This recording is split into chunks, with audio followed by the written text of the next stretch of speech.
قریب کی فی ادنی الارض، قریب کی سرزمین کے اوپر، وہم من بعد غلبہم سیغلبون، اور یہ ان قریب کچھ ہی سالوں میں واپس دوبارہ آئیں.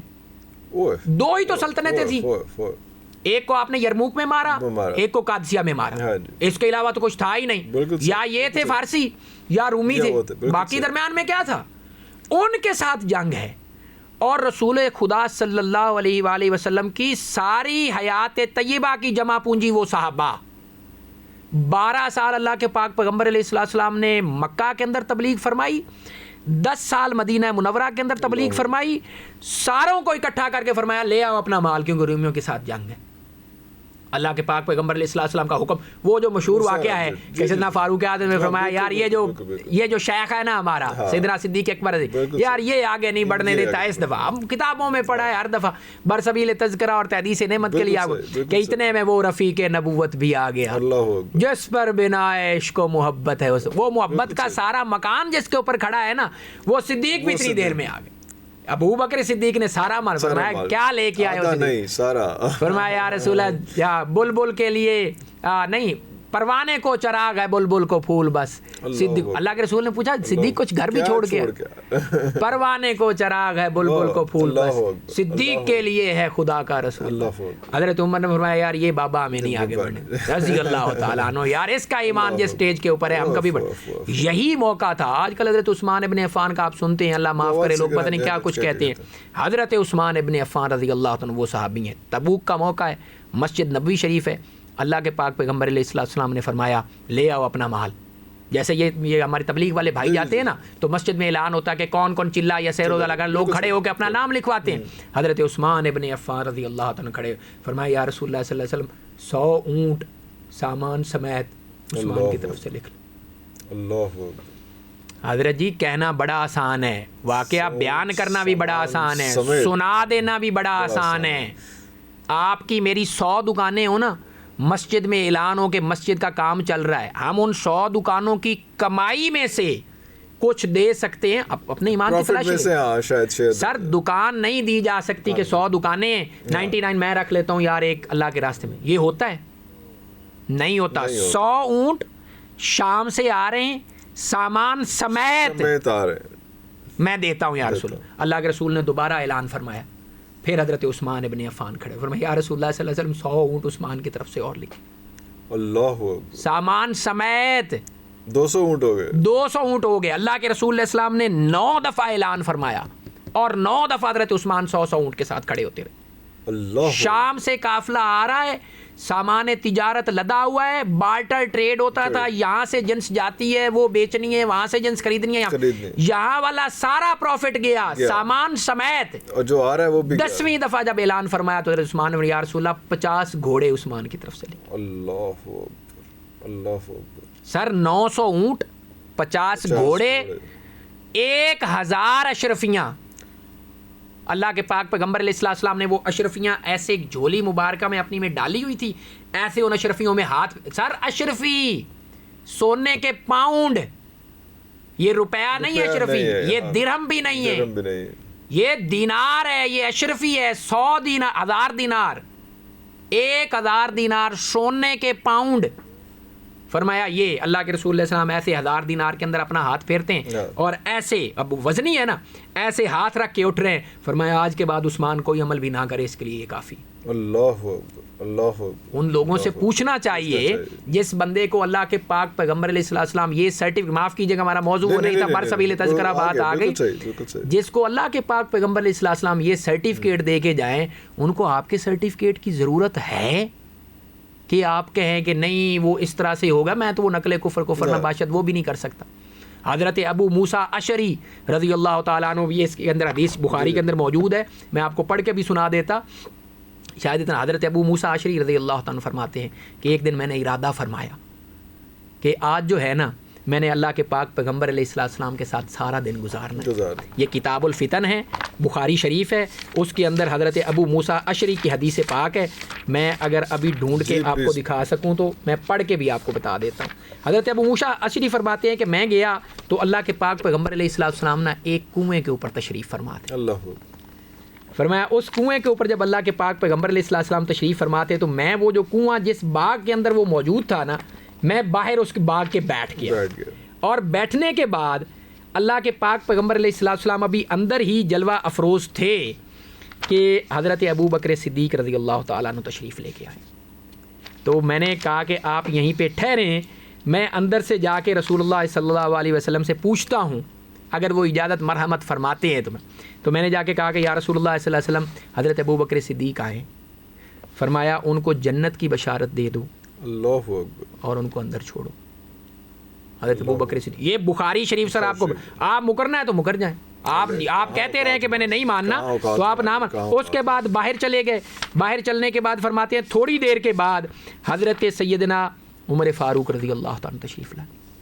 میں نے پھر اندر گیا, میں نے پوچھا تو اللہ کے پاک پیغمبر علیہ السلام نے فرمایا عمر کو بھی جنت کی مبارکباد دو اور اندر چھو. فرمایا صدیق رائٹ سائڈ پہ آ کے بیٹھ گئے رضی اللہ عنہ, حضرت فاروق اعظم لیفٹ سائڈ پہ آ کے بیٹھے. میں پھر باہر گیا تو حضرت سیدنا فاروق اعظم رضی اللہ عنہ کے بعد سیدنا عثمان ذو النورین تشریف لائے. تو اللہ کے پاک پیغمبر علیہ السلام نے فرمایا ان کو بھی جنت کی بشارت دو. اب دونوں سیٹیں فل ہو گئی تھی, تو وہ جو کنویں کی منڈیر تھی نا, جیسے آپ میرے اپوزٹ بیٹھے, فرمایا اللہ کے پاک پیغمبر علیہ السلام کے یہ ساتھی منڈیر کے اپوزٹ آ کے بیٹھے. حضرت سعید ابن مسیب رضی اللہ عنہ فرماتے ہیں, سید التابعین حضرت سعید ابن مسیب فرماتے ہیں کہ اسی سے میں نے اندازہ لگایا کہ یہ صدیق اکبر اور فاروق اعظم کی قبر انور جو ہے رسول اللہ کے ساتھ ہے, اور سیدنا عثمان ابن عفان کی قبر انور بالکل گنبد خضرا کے سامنے آپ جانے جنت البقیع میں, کیونکہ یہ سامنے بیٹھے تھے اس لیے وہاں پہ ان کی بنی تھی.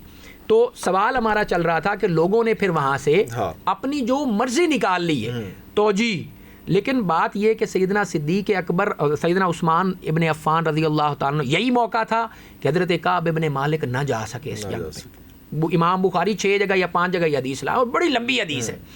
کعب ابن مالک فرماتے ہیں اللہ کے رسول نے اعلان فرمایا, میں نے کہا یار میرے پاس مال دولت کافی ہے, میں کبھی نہ کبھی چلا ہی جاؤں گا, آج سامان بنا لوں گا, کل بنا لوں گا, پرسوں بنا لوں گا.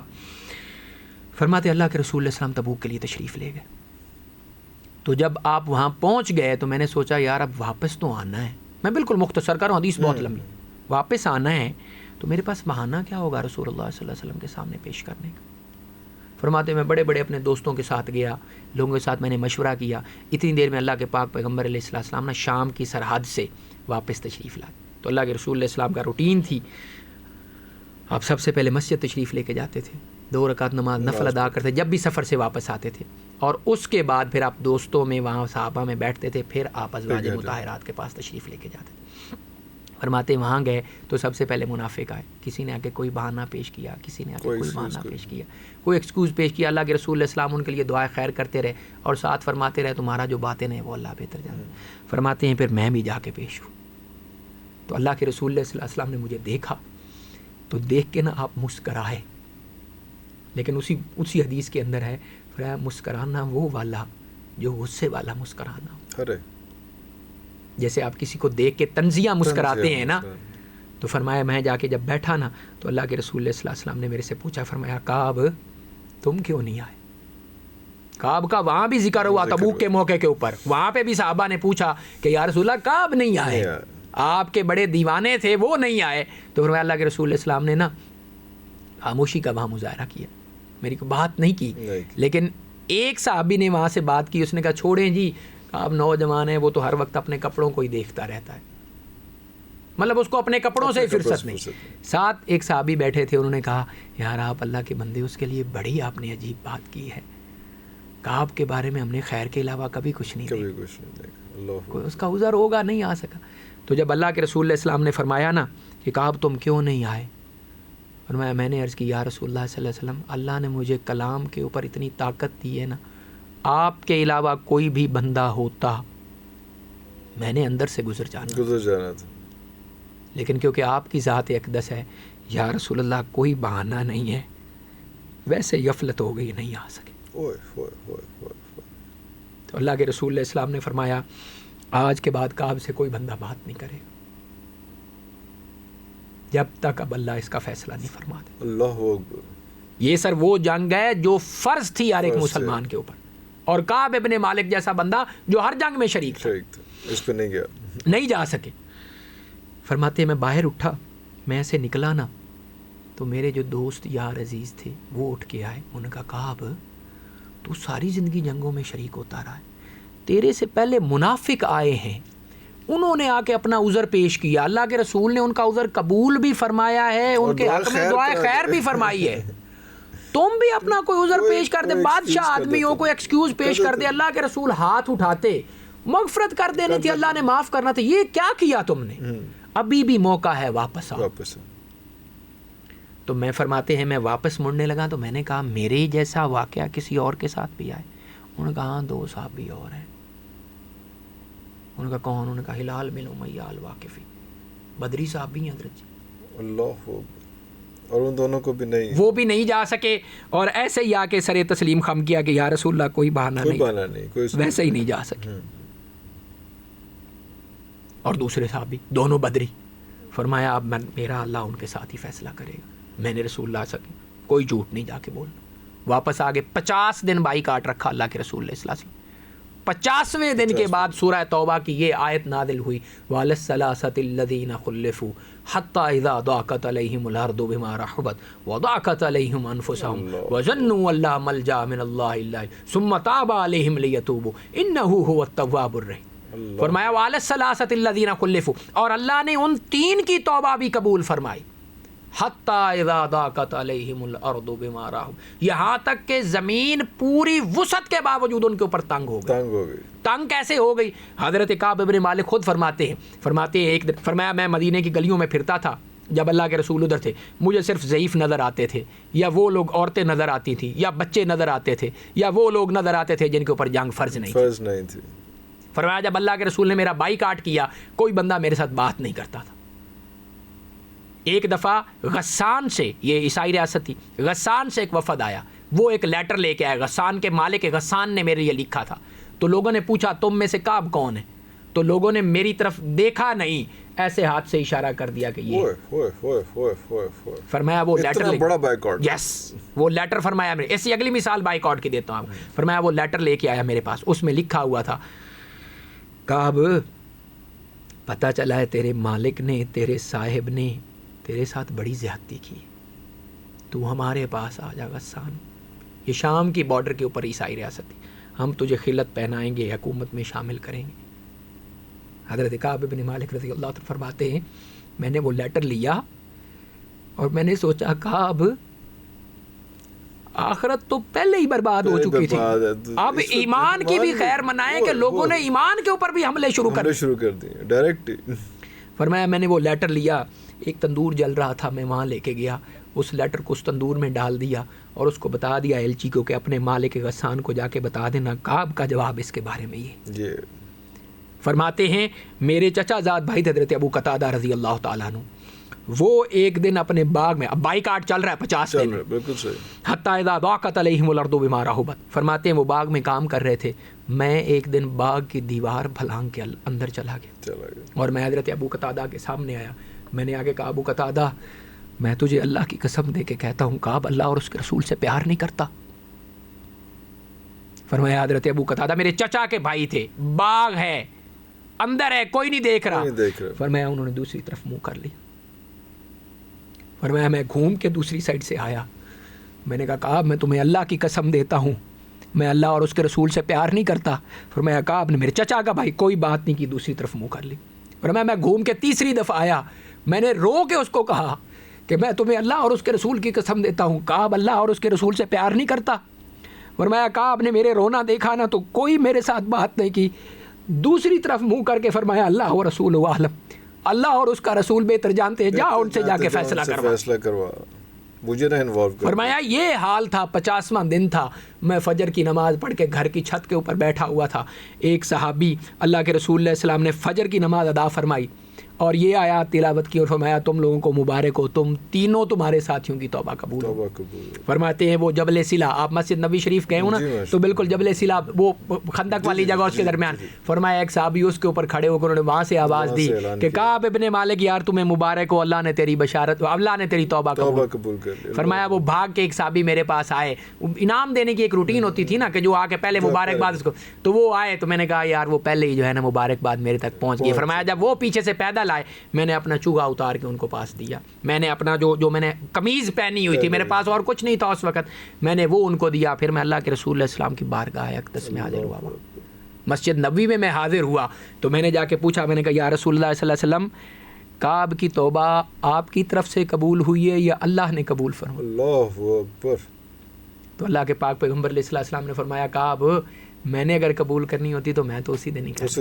یہ اللہ نے فیصلہ فرمایا اور یہ آیت سورہ توبہ کی نازل ہوئی ہے. اور فرماتے حضرت کعب بن مالک, اللہ نے کسی شخص کو بھی سچ کی وجہ سے اتنا نہیں آزمایا جتنا مجھے آزمایا, سچ بولنے کے. اور اس کے بعد پھر میں نے کبھی زندگی میں جھوٹ نہیں بولا. اتنی بڑی آزمائش کے بعد حضرت جی سچ بولنا تو سیکھے نا.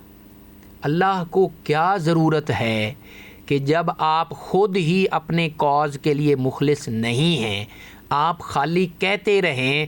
آپ کی دعاؤں کی کیا وقت ہوگی جب آپ اور میں صبح سے لے کے شام تک اللہ اور اس کے رسول کی مخالفت کرتے رہتے ہیں.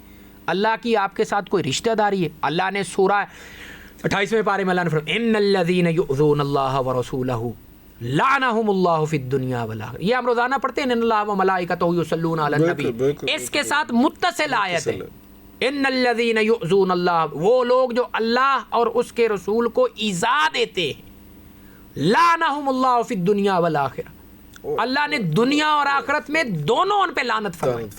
مفسرین کرام نے لکھا ہے کہ اللہ کو ایذا دینا کیا ہے؟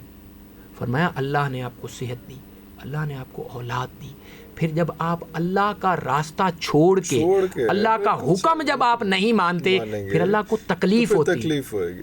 وہ کوئی بندہ کسی کے پاس آپریٹ کروانے کے لیے گیا تھا تو چھوٹا سا پیشاب کی نالی کے اندر اس کو کوئی مسئلہ تھا, تو ڈاکٹر صاحب نے 50,000 یا 56,000 بل بنائے.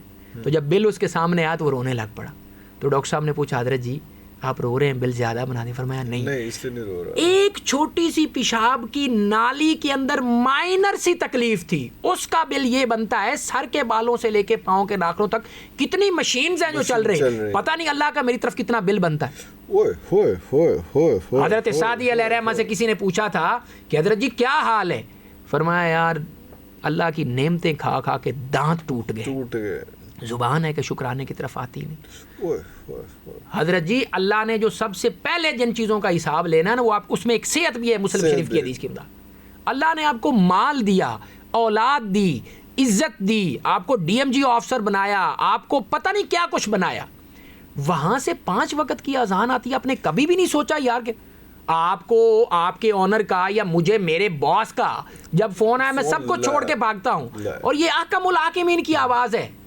اور حیا علی الفلاح کتنے پیار سے بلا رہا.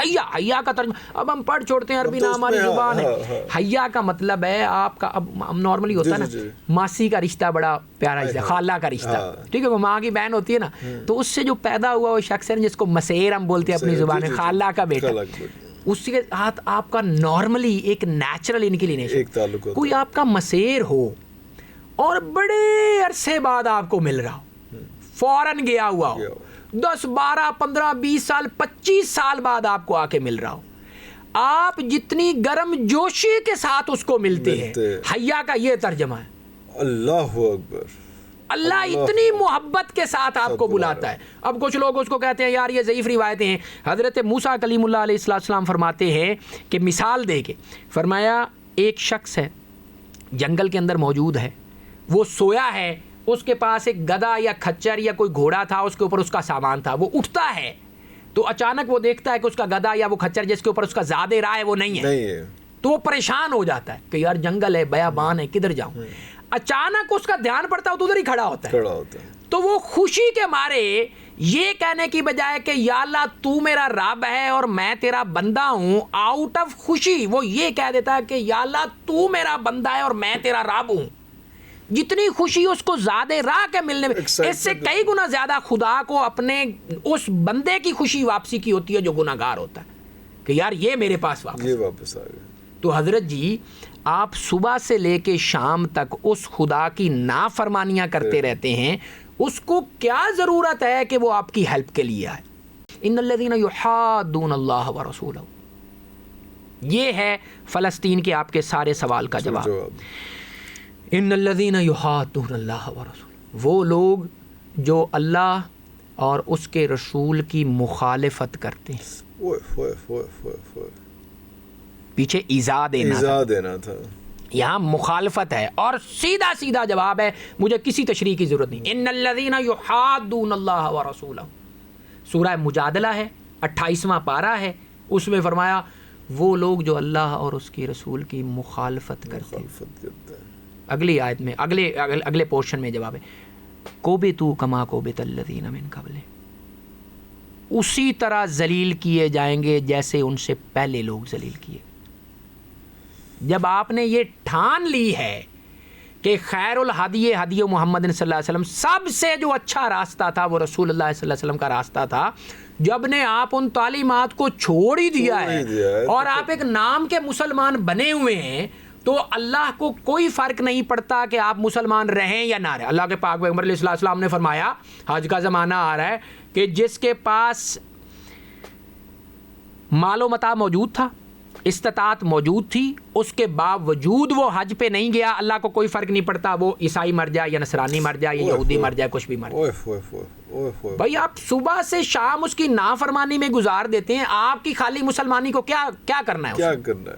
لہذا جو لوگ اس چیز کے لیے جیسے پلاننگ دنیا داری کی کر رہے ہیں, اللہ ان کو دے دیتا ہے اس طرح کی دنیا داری. آپ نے تو نہ دین کی پلاننگ کی نہ آپ نے دنیا کی, لیکن جب آپ نے دنیا کی تھی حضرت جی, بصرہ کوفہ بغداد آپ کے علم کے مرکز رہے, سب کچھ جب آپ نے وہ چھوڑ دیا اللہ نے بھی آپ کو چھوڑ. لیکن اب جو پہلے دوسری پلاننگ ہو رہی ہے وہ بڑی پلاننگ فاسٹ ہو رہی ہے. ابھی ہم نے دیکھا, میں اپولوجی جی, میں نے آپ کا جواب بہت لمبا کر نہیں بڑا مزہ آیا, بڑا سہل حاصل تھا.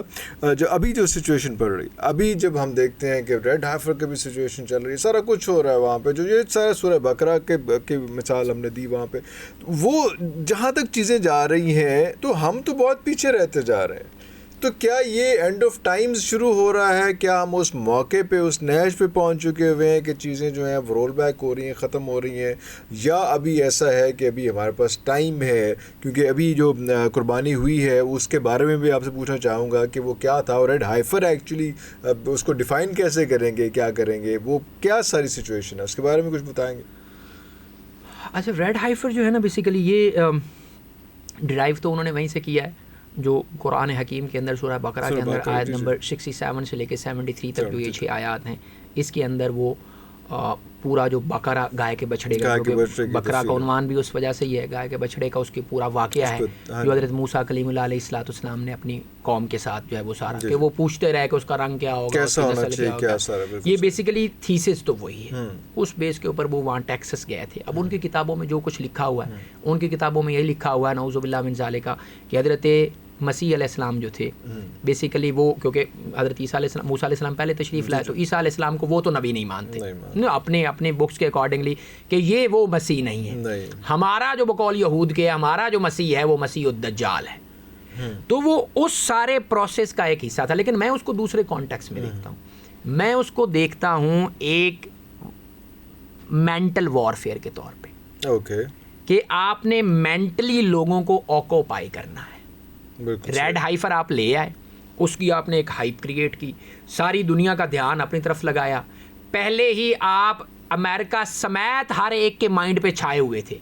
اب آپ نے جو کوئی درمیان میں پیلسٹائن ایشو میں کودنا بھی چاہ رہا تھا, ان کو آپ نے یہ ہیمرنگ شروع کر دی کہ ہم یہ ریڈ ہائفر 4 کی قربانی کر رہے ہیں, ہمارا تو بھائی مسیح الدجال آنے والا ہے, لہذا ہم سارے مل کے اس کے ساتھ مل کے, یہ ان کا کوئی نیا حربہ نہیں ہے, ہم آپ لوگوں کا مقابلہ کریں گے. یہ تو مدینہ کے یہود بھی کرتے تھے. یہ red heifer is nothing new to اس.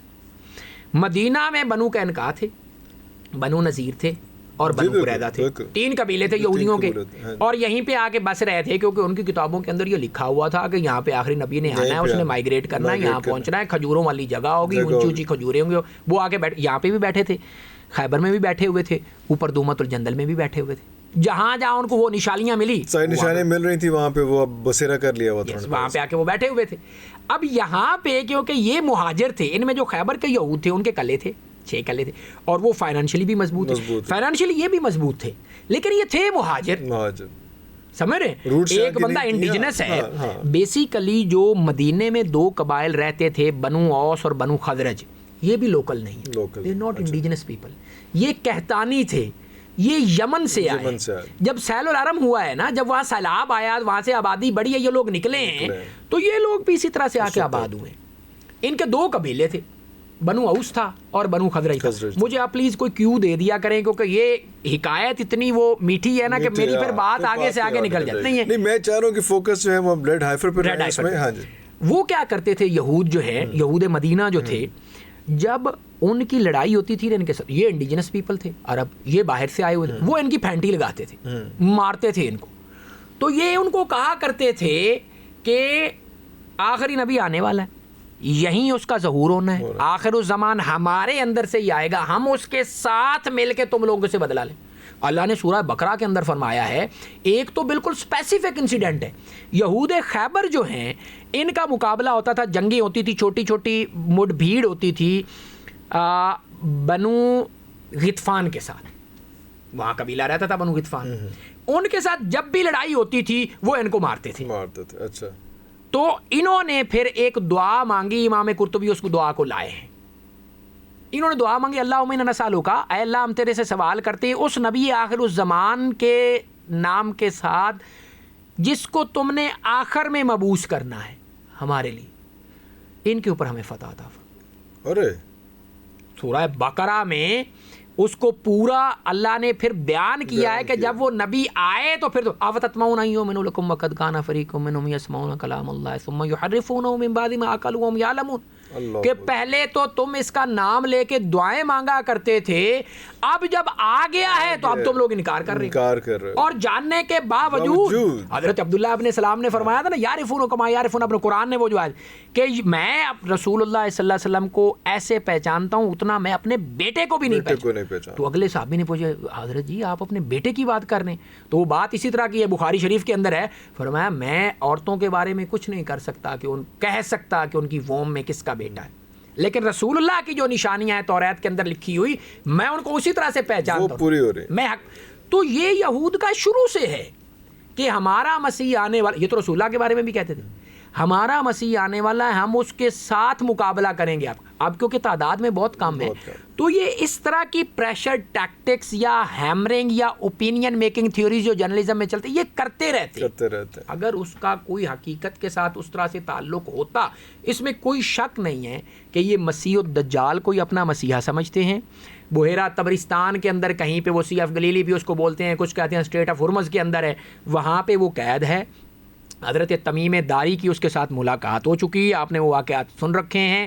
جساسہ اس عورت کا نام تھا جو جا رہی تھی, اور وہ ساری ملاقات, سارا قصہ ہے بخاری شریف کے اندر وہ موجود ہے.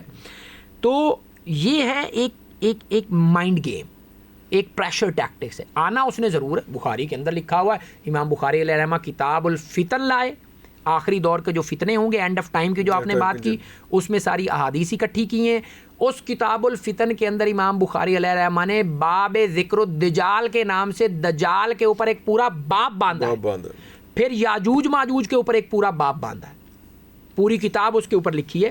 لہذا وہ حقیقت موجود ہے, لیکن یہ ان کا پریشر ٹیکٹک تھا اس ٹائم کے اوپر پیلسٹائن سے ہٹانے کے لیے.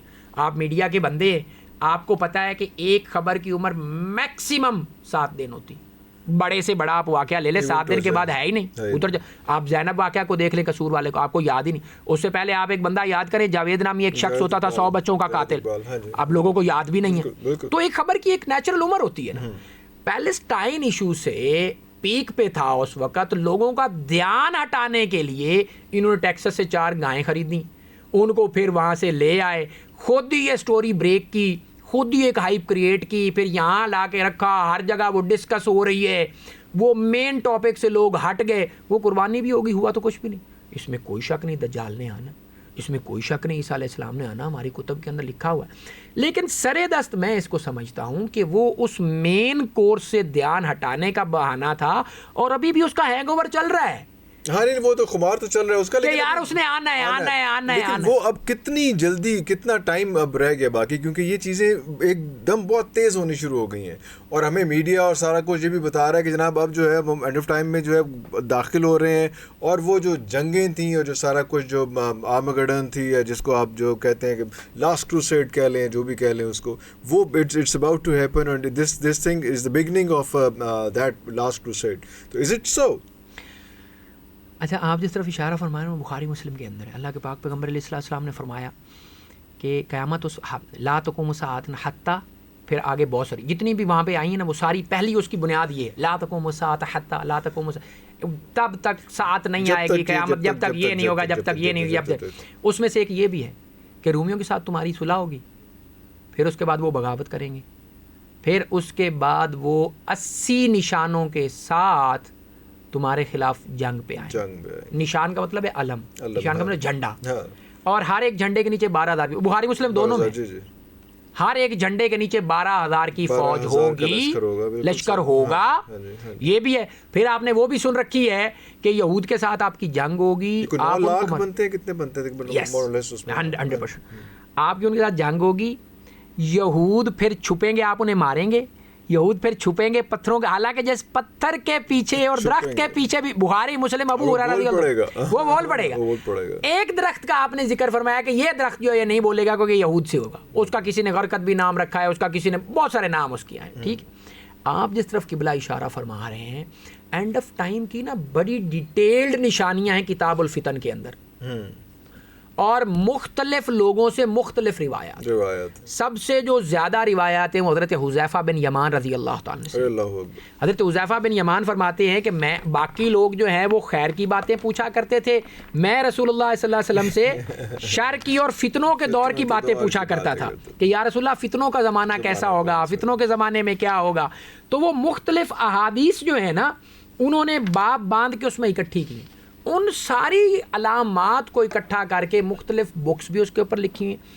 ان علامات کو علماء نے 3 علامات کے اندر ڈیوائیڈ کیا. کچھ علامات صغرا کہا جاتی, کچھ علامات بعیدہ, کچھ صغرا و کبریٰ میں ڈیفائن کرتے ہیں, کچھ بعیدہ بھی تیسرا ساتھ لگا. علامات بعیدہ وہ ہیں جو شروع میں ہو چکی. اللہ کے پاک پیغمبر علیہ السلام کا تشریف لانا, بخاری مسلم کے اندر اللہ کے پاک پیغمبر علیہ السلام نے فرمایا جب تک یہ 7 چیزیں نہیں ہوں گی اس وقت نہیں ہو. اس میں ایک فرمایا کہ سب سے پہلے فرمایا موتی, میرا وصال, جب تک میں تمہارے اندر موجود ہوں قیامت نہیں آ سکتی. ٹھیک ہے, تو یہ علامات رسول اللہ صلی اللہ علیہ وسلم کا دنیا میں تشریف لانا, یہ علامات بعیدہ سے. اللہ کے رسول صلی اللہ علیہ وسلم کا دنیا سے تشریف لے جانا, یہ علامات صغرا میں ہے یا علامات بعیدہ میں آپ بات کر لیں. پھر علامات صغرا جو ڈیفائنڈ ہیں وہ بخاری مسلم کے اندر ڈیٹیلڈ میں ہے, اور وہ تقریباً کل ملا کے 88 بنتی ہیں. اس میں ہر وہ علامت موجود ہے جو آپ کے معاشرے کے اندر اس وقت موجود ہے. یو نیم اینی تھنگ, وہ علامات صغرا. یس, وہ جھوٹ ہوگا, فساد ہوگا, فتنوں کا زمانہ ہوگا, دن چھوٹے ہو جائیں گے, مطلب عورتیں ایسی بیٹیاں جنیں گی جو ان کو گالیاں نکالیں گی, ان پہ حکم چلائیں گی. ہر وہ معاشرتی برائی جو اس وقت موجود ہے لمحہ موجود میں, وہ علامات صغرا کے اندر موجود. That is the reason that few of your scholars are of the view کہ یار وہ وقت آ گیا ہے, وہ گھڑی اب دور نہیں ہے. جس بندے سے بھی آپ بات کرتے ہیں لوگ اس کے اوپر اب پہنچ چکے ہیں کہ یار وہ ساری علامات صغرا جو ہیں وہ پوری ہو چکی ہیں, لہٰذا اب بالکل علامات کبریٰ کا ظہور ہونے والا. اور علامات کبریٰ کے بارے میں بخاری مسلم دونوں میں ہے کہ اللہ کے پاک پیغمبر علیہ السلام نے فرمایا جب 3 علامات کا ظہور ہو جائے گا پھر کسی کی توبہ قبول نہیں کی جائے گی. کیا وہ 3 علامات کیا تھیں؟ فرمایا سب سے پہلے دجال کا خروج. دجال جب نکل آئے گا پھر توبہ کا دروازہ بند ہو جائے گا. فرمایا کسی کا ایمان قبول نہیں کیا جائے گا اس کے بعد جو ایمان, کیونکہ دجال کی نشانیاں ہیں ساری, اللہ کے رسول علیہ السلام نے 12 سے 13 نشانیاں بندی ہیں, 10 تو بالکل ہی پکی ہیں نا. دوسرا فرمایا دعوت الارض کا ظاہر ہونا, وہ ایک جو کیڑا جس کی ساری وہ ایک ڈیفینیشن ہے, یہ کیڑا ہے, اس کو جرثومہ کہہ لیں, اس کو بلا کہہ لیں, کچھ بھی کہہ لیں. اور تیسرا فرمایا سورج کا مغرب سے طلوع ہونا, جب وہ نکل آئے گا اب تو آپ کے اوپر بالکل حجت تمام ہو چکی ہے, اب آپ توبہ کرتے بھی نہیں, دروازہ بند ہے. اس لیے علماء آج کل یہ کہتے پھر رہے ہیں, جو کہ ایک میں سوری ورڈ میں صحیح کرنا چاہیے, علماء یہ کہہ رہے ہیں کہ وہ وقت آنے والا ہے. سمجھے, وہ آ ہی چکا ہے. جو لوگ یہ کہتے ہیں نا کہ ابھی نہیں آیا, ان کی دلیل یہ ہے کہ ابھی تو امام مہدی علیہ السلام نے تشریف لانا. ان کی دلیل یہ ہے کہ اس کے بعد تو عیسیٰ علیہ السلام نے تشریف لی. امام مہدی علیہ السلام کی 40 سال کی حکومت ہوگی, تو آپ یہ کہہ سکتے ہیں نا کہ آپ کے پاس 40 سال کا زمانہ ہے. لیکن آیا آپ ایمان کی اس کیفیت میں موجود ہیں کہ امام مہدی علیہ السلام اگر آ کے اعلان فرماتے ہیں تو آپ کے اندر کی تلاشی ہوئی ہے کہ آپ ان کو ماننے کی حیثیت میں بھی ہیں, یا خدا نخواستہ آپ ان کا بھی انکار کر دیں گے؟ لہذا اپیرنٹلی میں بھی اس نتیجے پہ ہوں کہ وہ وقت تو قریب ہے, لیکن وہ جسٹ نیکسٹ ڈور نہیں ہے. حضرت مہدی علیہ السلام نے تشریف لانی ہے, اس کے بعد دجال کا خروج ہونا ہے.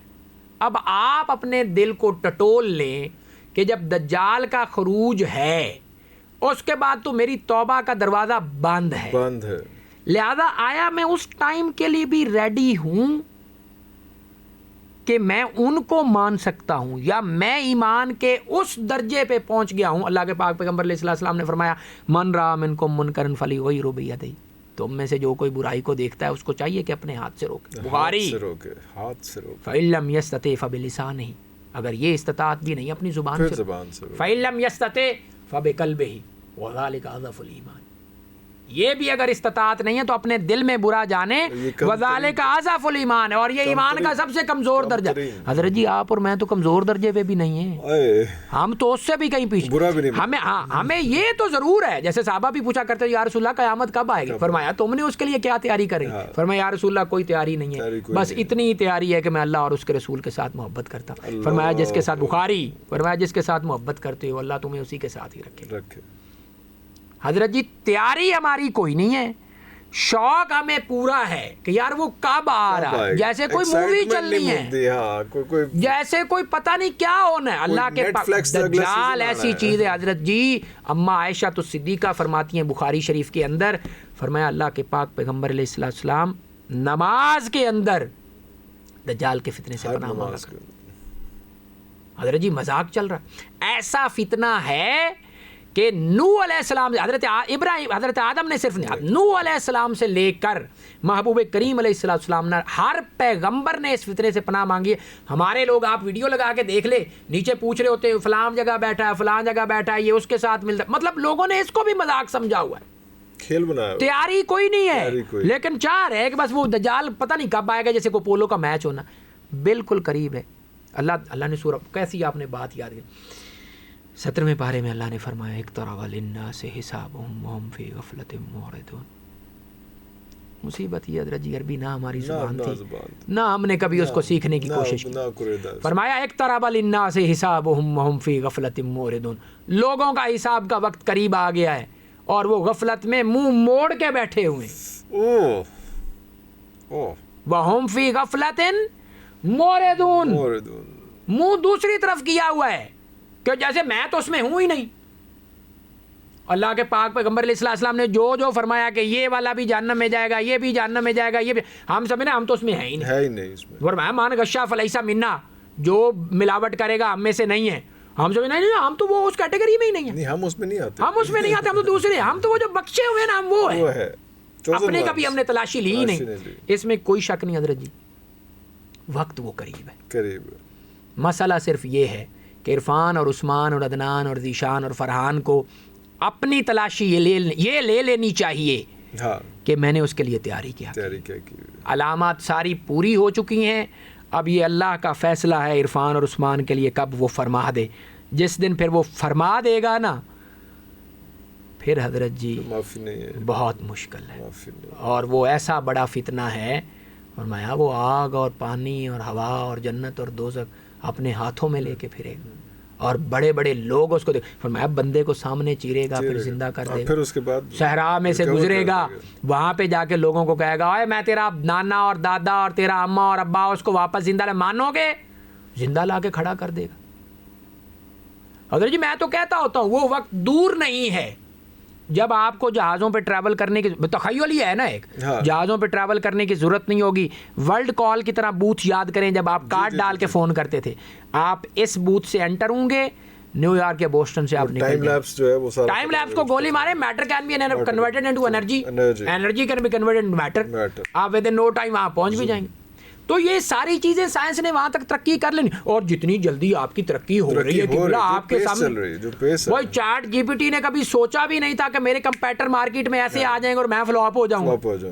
میٹا شیٹا اس نے خواب میں اس نے تو سوچا تھا میں نے چیٹ جی پی ٹی بنایا ہے, اب اتنے سال میں نے بیٹھ کے کھانا ہے, راج کرنا ہے, بٹ ود ان نو ٹائم پتہ بھی نہیں چلا. سو جتنی کوئکلی یہ چیزیں ہو, اور قیامت کی علامات صغریٰ کے اندر ہے کہ دن اور رات کا پتہ بھی نہیں چلے گا.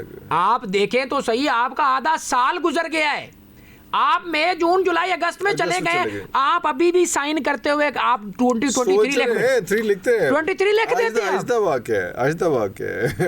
تو اتنی جلدی ٹائم گزر رہا ہے. لہذا حضرت جی ایک طرح للناس حساب ہوں, وقت آپ کا میرا آ گیا ہے, بس ہمیں تیاری کرنی ہے. جیسے اللہ کے رسول نے صحابی کو فرمایا تھا کہ تو نے کیا تیاری کی, تیاری میں ہم نہیں لگے ہوئے, ہم انتظاری میں لگے ہوئے کب آئے گا اور ہم تماشا دیکھیں گے. حضرت جی وہ تماشا نہیں ہے, اس سے اللہ کے رسول مسلم شریف کے اندر اللہ کے رسول صلی اللہ علیہ وسلم سے صحابی نے پوچھا یا رسول اللہ اگر اس فتنہ کے زمانے میں پہنچ جاؤں کیا کروں؟ فرمایا اس کو اوائڈ کرنا, اس کو سامنے نہ جانا, اس کو ملنا نہ, ایمان خطرے میں. یہ تماشے دیکھ کے, یہ ڈرامے دیکھ کے, یہ مافوق الفطرت چیزیں دیکھ کے ہی تو لوگ اس کو مانیں گے نا کہ یار یہی ٹھیک ہے. لائف ہو گئی تو پھر وہ اٹریکٹ کرے گا نا. میرا اس میں نظریہ یہی ہے کہ کبرا اینڈ آف ٹائم قریب ہے, اتنا قریب نہیں ہے کہ نیکسٹ ڈور ہے. اگر آپ یہ سوچ کے بیٹھے ہیں نا ابھی تک دل کو دلاسا دے کے کہ امام مہدی علیہ السلام کے 40 سال تو حضرت جی 40 سال کی ان کی حکومت کے درمیان پتہ نہیں کب دجال کا خروج ہو جائے, اور کیا پتہ امام مہدی علیہ السلام موجود ہوں اس وقت بھی 40 سال کاؤنٹ آ چکے ہوں, میٹر چل رہا ہو, سانوں کی پتہ کسی جگہ کوئی جماعت ان کی فالوور موجود ہو, اسی شام میں ہی موجود ہو. فرض کیا اللہ کے پاک پیغمبر علیہ السلام نے فرمایا, حضرت عیسیٰ علیہ السلام دمشق کی مسجد کے اوپر 2 زرد رنگ کے حلے پہنے ہوئے فرشتوں کے ایسے پروں کے اوپر ہاتھ رکھ کے اترے, پتہ نہیں وہ وقت آنے والا ہو, اور وہاں پہ پھر مقام لد کے اوپر جا کے دجال کو ہو سکتا ہے ہم لمحہ موجود میں بات کر رہے ہوں, باہر ہماری خبر چلے کہ دجال نکل آئے, ہم نے اس کی کیا تیاری کی ہے. سو ٹائم قریب ہے, صدیاں نہیں رہتی. اگر آپ اس میں بیٹھیں گے صدیاں ہیں. وقالوا لن تمسنا النار الا ایاما معدودا, یہود کہا کرتے تھے مدینے میں کہ ہمیں آگ نہیں چھوئے گی سوائے چند دن. تو صحابہ فرماتے ہیں جو یہود تھے نا مدینہ کے, جب اللہ کے رسول صلی اللہ علیہ وسلم مدینہ تشریف لائے نا تو ان کا نظریہ تھا کہ زمین کی عمر ہے 7000 سال, اور 1000 سال کے مقابلے میں انسان صرف 1 دن جہنم میں رہے گا. تو یہ ٹوٹل ملا کے 7000 سال عمر ہے دنیا کی, 7 سال دنیا کی وجہ سے انسان جہنم میں رہے گا, پھر جنت میں. تو اللہ نے وہ چوٹ کی ہے, وقالوا لن تمسنا النار الا ایاما معدودا. کچھ لوگ یہ کہتے ہیں کہ ہمیں آگ نہیں چھوئے گی سوائے چند گھڑیوں کے, چند دنوں کے, ایام معدودہ. اللہ نے رمضان کے لیے فرمایا نا ایام معدودات, یہ تو گنتی کے چند دن, ابھی رمضان گزرا ہے, کوئی پتہ چلا ہے آپ کو. سو علامات صغریٰ پوری ہیں عرفان صاحب, تیاری پوری نہیں. عثمان بھائی اس تیاری پہ اور ان سب چیزوں پہ جو ہے نا ایک الگ سیشن رکھیں گے, اور میرے خیال ہے کہ لمبی گپ لگے گی, اور اس میں جو ہے وہ سارے چیپٹرز اس کے جو ہے انفولڈ کریں گے. ابھی میرے خیال اس کو یہاں پہ ختم کرتے ہیں. اور وہ ایک میں اکثر شعر پڑھتا ہوتا ہوں ظاہر نگاہ کا, اور وہ شعر یہ ہے کہ کوئی حساب نہیں بے حسابیوں کا مگر جسے بھی دیکھیے الجھا کسی حساب میں ہے. اگلے پروگرام تک اجازت دیجیے. پاکستان زندہ باد.